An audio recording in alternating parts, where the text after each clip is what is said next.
গোপন তথ্যের ভিত্তিতে সিপাহীজলা জেলার সোনামুড়া থানার অন্তর্গত ইউএনসি নগরের ৩ নম্বর ওয়ার্ডে পরিচালিত অভিযানে বিপুল পরিমাণ নিষিদ্ধ কফ সিরাপ উদ্ধার করেছে পুলিশ।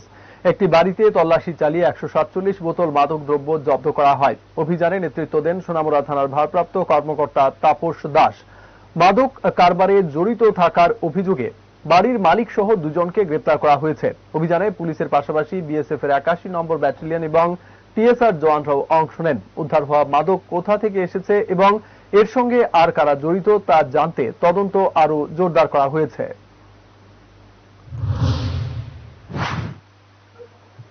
গোপন সংবাদের ভিত্তিতে মধ্যরাত থেকে আজ ভোর পর্যন্ত একটা জয়েন্ট অপারেশন করা হয়েছে আমাদের সোনামুড়া থানার অন্তর্গত যে ইউএনসি নগর ওয়ার্ড নাম্বার ৩ একজন ড্রাগ পেডলারের বাড়িতে। তো ওনার বাড়ি থেকে তল্লাশি করে আমরা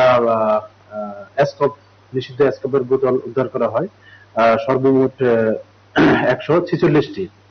তো এগুলি সবগুলি একই ব্যাচের ছিল।